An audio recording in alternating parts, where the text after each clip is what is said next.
Have you seen that replay, buddy? All right, man, I'm done talking to you. You can't be done talking to me right here facing me. I back. Trust me, I back. Dana! 60 G's, baby!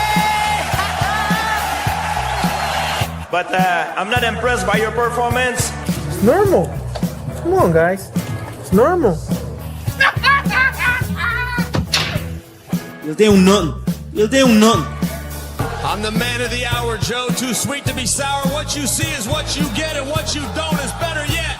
I'm the women's pick. I'm the men's regret. And if you win against Chael Sonnen, you made a bad bet. I don't have much left to say other than you have seen nothing yet.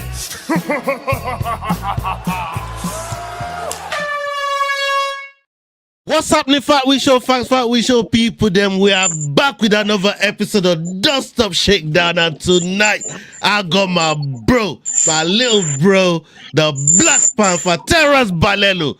How you doing, my bro? You good? Bless, my brother. Ready to rock and roll. Let's get it. Good to be back on the show. Yeah, man, let's get it. Salute to you. Salute to every single one of your coaches, everybody that's brought you up onto this point. We know you got a fight coming up that we're going to touch on later. But let me just ask you how you've been, how things has been going for you. And we had you on recently, and you said you had something in the pipeline. And it looks like what you got in the pipeline might just be ready to materialize in form of the fight that you got coming up, man. How you been, man? Talk to the people. I've been blessed. I've been blessed. You know, training camp has been amazing. We're putting in the work. We got 2 more weeks. So less than 2 more weeks left. Just pushing, staying sharp, staying ready for a big challenge. A tough guy. I know he comes off a big loss, so he's gonna come out for redemption, and which makes him dangerous, but also makes me super dangerous as well. Because I'm gonna be sharp. But overall, blessed, healthy, strong, positive, ready to rock and roll, shock the world. I like it, but I like it. I like when you're in that mindset, when you got that eye of the tiger ready to go, man, ready to go for the kill. And I love when Terence is in that mode. But right now, we see a lot of things that's been going on in the combat sports world at the moment, and I want to get your take on a couple of things. This one here interested me, right? I thought, you know what? There's no better person to get a take on with this one here, because let's play it and then get your take on it. The UFC 325 weigh-ins, Aaron Toe attempted the old Daniel Cormier towel trick. He first weighed in at 122 pounds, but was caught resting his elbows on the curtain. When he re-weighed without the curtain, he came in at 129 pounds. Today, the UFC has officially released him. Aaron Toe posted this to his Instagram after the news broke. He wrote, "Made for war, not for rules," with a laughing crying emoji. Brother, I've known you since you signed your first professional contract. And if you had the opportunity to go and fight for the UFC on a numbered event, UFC 325, and you go on there and you're doing towel tricks,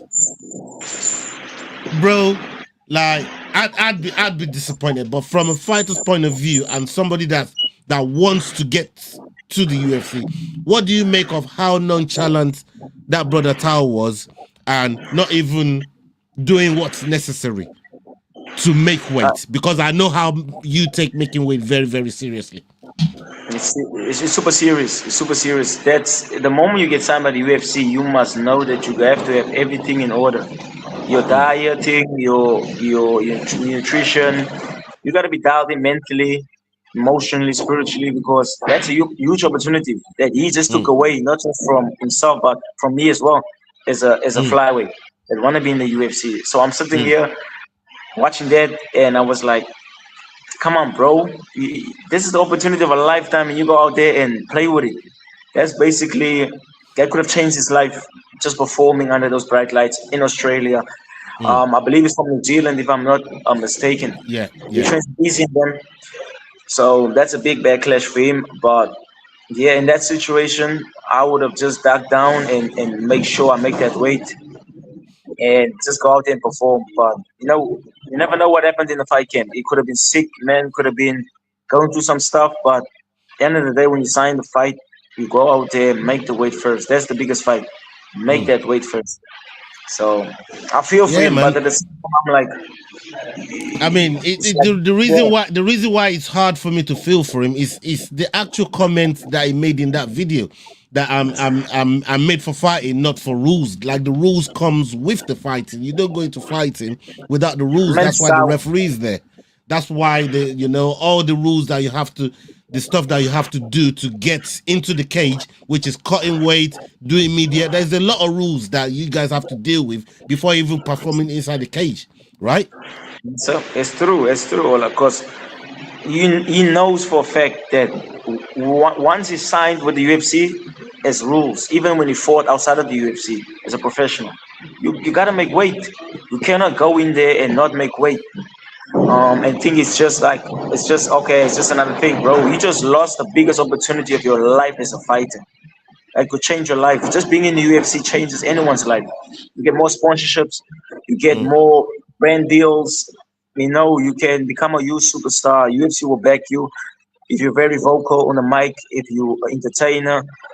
And the man is rolling with easy in them, and he just took away a huge opportunity for himself. So kudos to him. But it's mad. It's mad disappointing, man, to see a young talent that's been given the opportunity that. So that's what angered me the most, because I know there's so many people in this world. There's so many fighters in this world. There's so many fighters that would love to have an opportunity like that and run with it. People like yourself that's been looking and knocking and scratching everything you work for, is for you to get an opportunity like that, just to be able to fight in front of people. And he didn't even do the bare minimum of making weight, which is crazy to me. And the nonchalant attitude afterwards is not even an apology to Dana and the UFC and the fans, and his opponents, because that's disrespecting your, that's disrespecting your opponents as well. It's crazy. It's crazy to me, man. I don't understand it, but yeah, I just wanted, because I know this is something that how do you say it? That you have to go through as well, and you take seriously. So it starts now for me. It starts now for me already. It starts now for real. Yeah, man. But let's talk about this next one on here, and I want to get your takes on it. And people, if you're hearing any background noises, please bear with us. Terence is in the gym right now. He's in the gym, so he's just finished training in the gym. So apologies if you're hearing any background noises and stuff like that, man. It's because he's in the gym and people are moving around and doing stuff in the gym. Okay, we got this one right here. I want to get your take on this one, man. This one's actually funny to me, but yeah, we'll see. Dana White recently stated that he is not interested in booking Conor McGregor versus Michael Chandler at the White House event. Chandler says he would instead like to face Max Holloway there for the BMF title, if Holloway defeats Charles Oliveira at UFC 326. If Oliveira wins, a matchup with Chandler would seem unlikely, as Chandler has already lost to him twice. In an interview with MMA Junkie, Chandler said, "I got my eye on that one, man. I think Max gets the win. I think Oliveira is coming off a pretty devastating knockout and turned around real quick, jumped into another training camp. I got my eye set on that BMF belt if Max wins. It is history. It is a one-of-one type event. It will never happen again. Could never happen again, probably." Right. As we see there with Chandler, he's still trying to get that fight with Conor.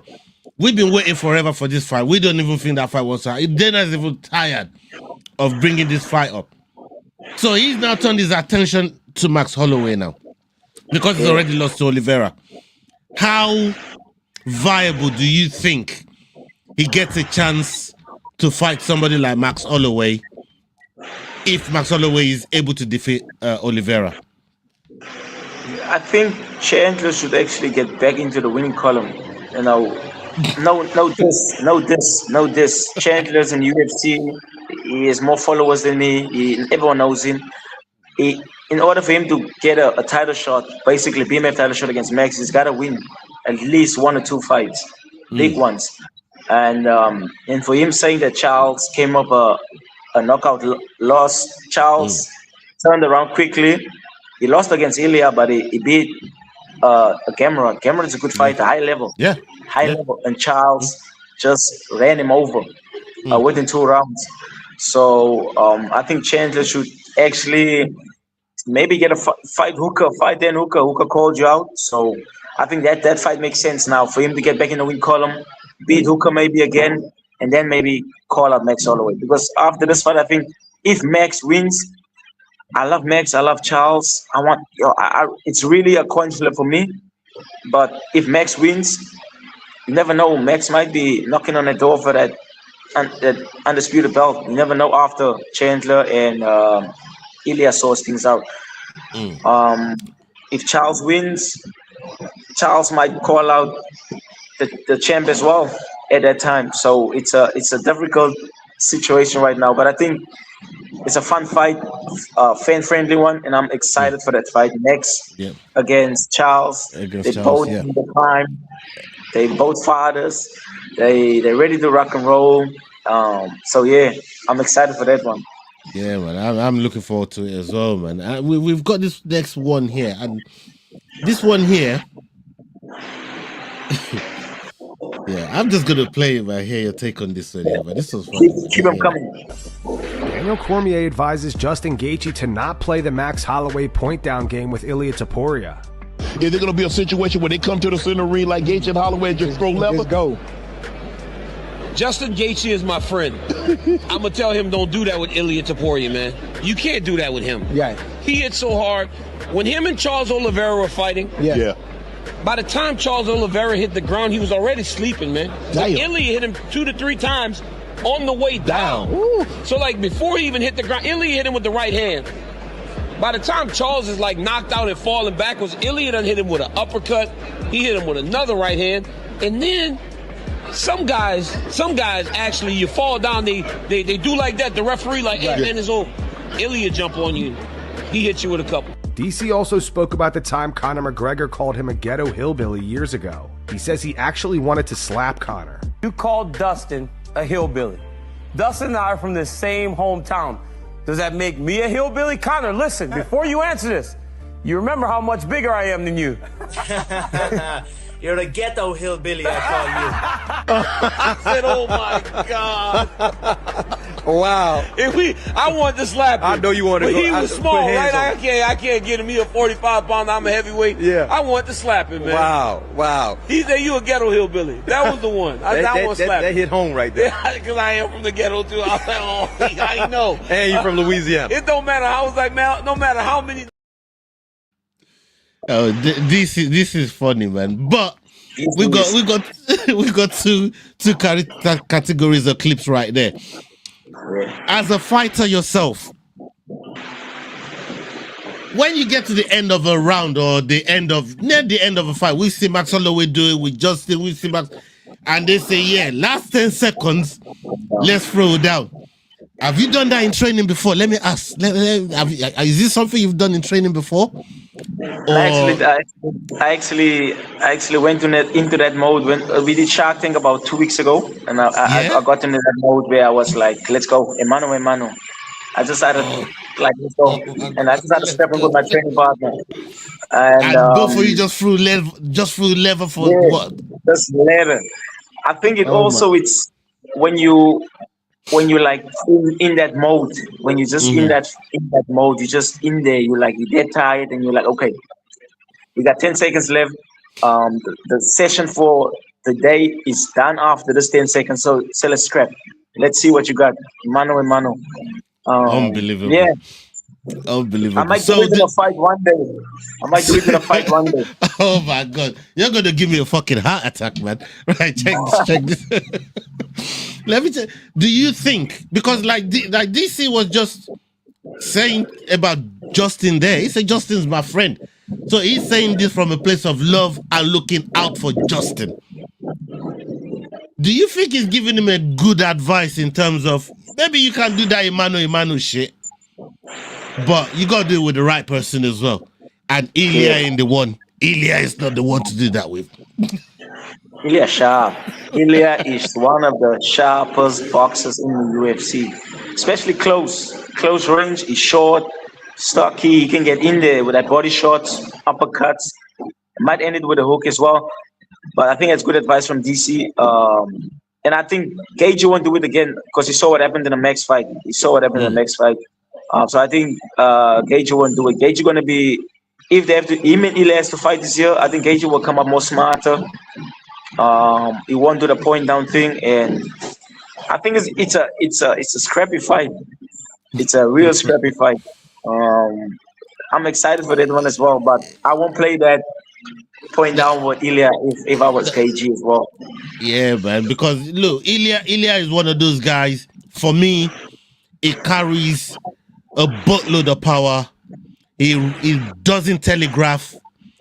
There's no wind up to it. There's no, you don't even see it. You don't telegraph nothing, and it's carrying shitload of power that can turn your lights out at any time. And to go and do Emmanuel, El Centre, point down in the middle, 10 seconds with somebody like Ilya, you are asking for big trouble, right? And I don't know.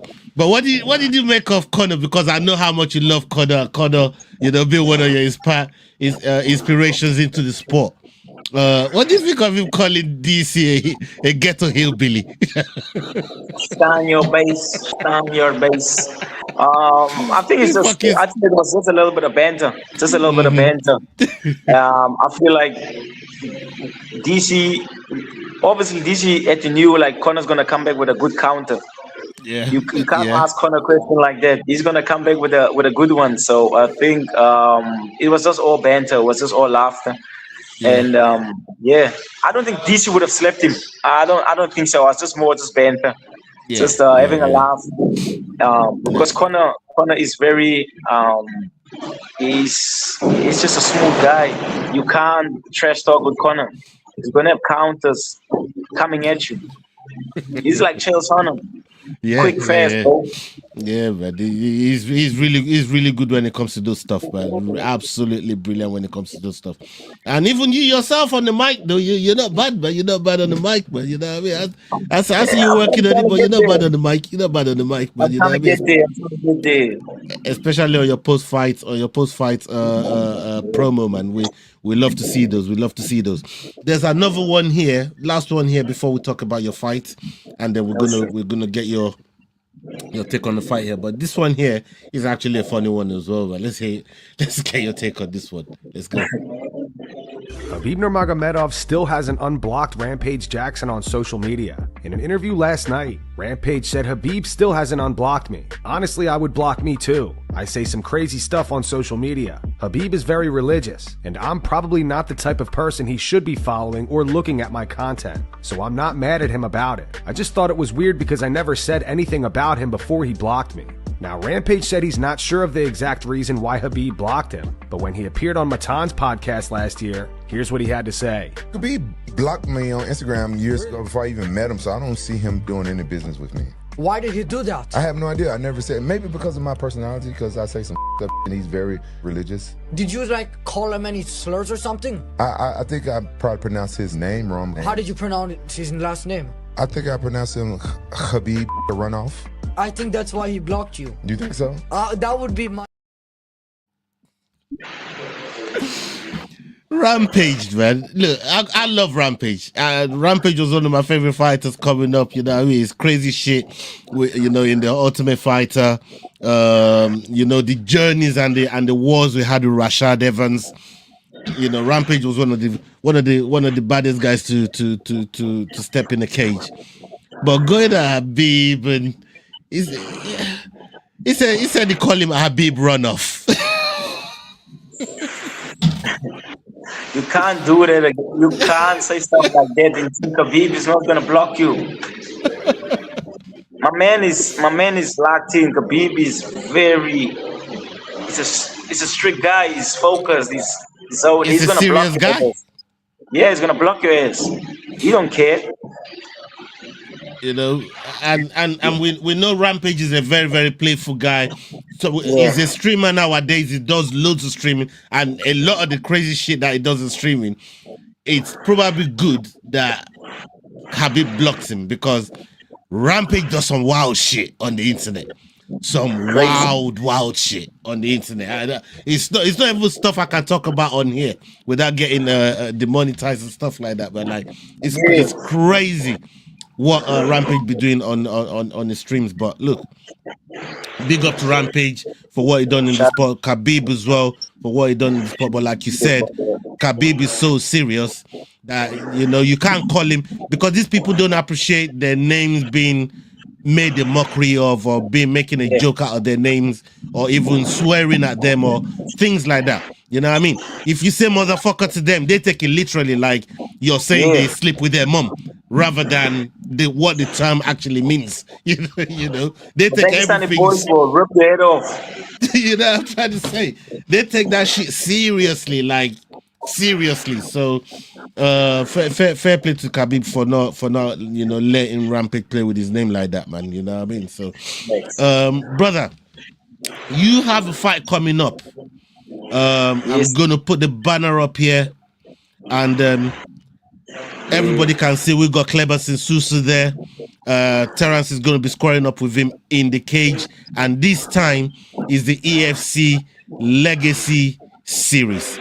The Legacy Series is what EFC is coming up with, and they got, you know, a number of guys coming from Brazil that's going to be on there, and this is the one that they've paired up with Terence. Terence, can you tell us some of what you know about this guy, how you've been preparing for this guy, who's been helping you with your preparation, and you know, what are you on the main card? What part of the event are you on the EFC when we go live on the day?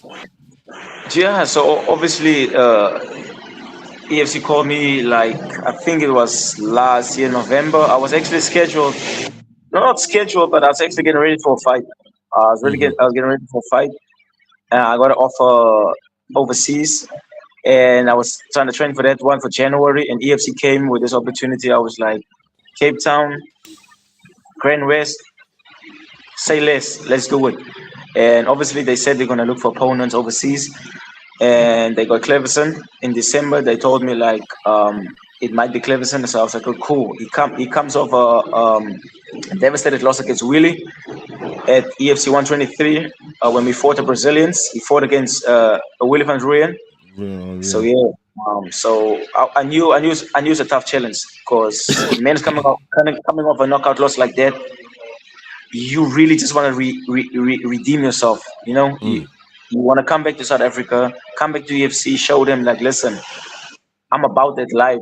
What happened probably in his head is like a lucky shot from Willie, but which makes him dangerous, to be honest. And I even spoke about it with coaches. Then we sat down, we were like, this guy's actually dangerous. People think, oh, Terence is going to walk over this guy just because I make my fights look so easy. But he's a dangerous opponent. I give him much respect for taking the fight against like a sharp striker like myself, a great wrestler like myself, a great grappler like myself, just a full-on MMA fighter. I evolved in my IQ's of charts, so much respect for him for taking this fight. Like I said, he's coming in dangerous, but that even makes me more dangerous, Ola. More sharp, more prepared, and ready for any scenario. On the mat, on the feet, against the cage, in the clinch, wherever. He's short. He's a stocky guy. He's got some flashy stuff in there in his style. So I've been training a lot with some good grapplers, especially for the shorter guys. More so. I can't give a lot of information, but I've been working out on the grappling as well. Obviously, my wrestling, just to mix it up in there as well. But everything has been going smoothly. I got some good training partners in that's been pushing me day in, day out. My coaches has been on lock as well. Coach Hayden, shout out. Coach Hayden. Shout out to just the 420 Doctor. Shout out to House of Combat. CBT Wrestling for MMA, Good at Wrestling Club, for just allowing me to come out and showcase my skill set using their beautiful facilities. And just everyone on this journey, Ola, it's been supporting me. It's like giving back to them now. It's giving back to you guys, the Fight Big Show as well. That's why I Thank took this you. opportunity, fighting in Grand West to just get close home, be with my family. It's just a 2-hour drive for those who can come. My grandparents won't be there, my mom won't be there, my sister won't be there. They got some things going on. They don't like to see me fight actually because they're probably not coming to be there live, but they'll be watching. So that means a lot. The team will be there, obviously. Everyone's gonna come out from Johannesburg and showing love to me and Zondi. And so yeah, it's a beautiful card. I'm excited to fight a guy like Cleverson. Obviously, changed with the Pitbull brothers at that gym. But at the end of the day, it's me and him in there all out. Like I could be saying, if it has to go to Emano, let's do it. I'm ready to rock and roll. I'm ready to shock the world. And another W for Black Panther. Let's get it. Oh, come on! I'm so excited about this fight.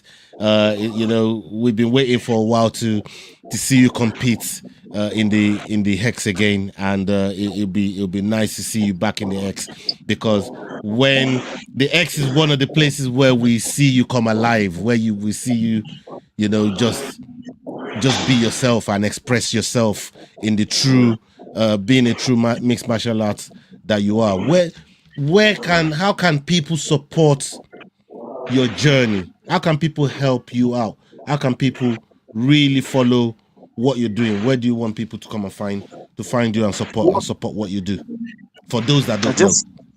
Yeah, just go on IG, follow your boy on IG, Black Panther 125_RSA. Obviously my links for my Facebook is on there as well, on my Instagram. I don't You've have also Twitter. been rocking your TikTok as well. Your TikTok as well. T-Man _2.0. That's for the TikTok. So I'm just out there grinding, trying to grow myself, not just as a professional fighter, but also as a guy on the social media, because you need that following, you need that backing, and inshallah we get a UFC call up this year. That's what I'm focused on. I'm locked in on getting that UFC call up. 2 weeks notice, 1 week notice, 5 days. I'm ready. So first things first, 26th of Feb, Grand West, EFC, Knox Legacy Series. Let's make it happen, Grand West. We're going to pull up for the Mother City. Let's get it. Yeah, man. And as you've heard, people, he's trying to get that UFC call up. It don't matter what notice he gets. He's going to get there and make weight, unlike Tao from New Zealand. Yeah. Tao's going to call me out now. Tao's going to call me out. You know what I mean? It's going to get there and make weight, unlike Tao, man. But big up yourself, Black Panther. Thank you so much for your time. I know you've been working so hard in the gym today. And you're in preparation for your fight, but I just wanted to get you in before your fight, and hopefully after your fight, we'll be able to get you back on here so you can tell the people how the fight went, and bring the victory back on the Fight Week show. We would love that very much. Of course, man. Shout out to the Fight Week show. Let's get it. Yeah, man. Let's get it. Let's go. And then people, make sure if you're watching on live or on playback, you're following the Fight Week show. We got Crossover MMA, S-Dogs MMA, MMA Normally, Head Kick Pod, that's Yao. He got Gut Check from Terence over here. You know what I mean? We got the Rambling Dad, Aggie the Kraken. You know what I mean? Aggie's been doing some crazy shit. He's submitting 95-year-old people, 12-year-old people. You know, where anyone can get it from Aggie. You know what I mean? Well, shout out to my brother Aggie the Kraken, man. That brother's crazy. And shout out to our boy Hotso as well, Hotso Ramopo. Big up to that brother. Everybody that's involved on the EFC Knox Legacy series. Salute to all of those guys. And yeah, we would love to have you back when this fight is said and done. Sure, yeah, man. I'm more there for the family. More there for the family. 100%. And yeah, people, we are gonna wrap it up right here. Salute to my boy, my little bro, Black Panther, Terence Balelo. Shout out to you, and up onto the next video. Hasta la vista. We're out, people. Salute. Big love.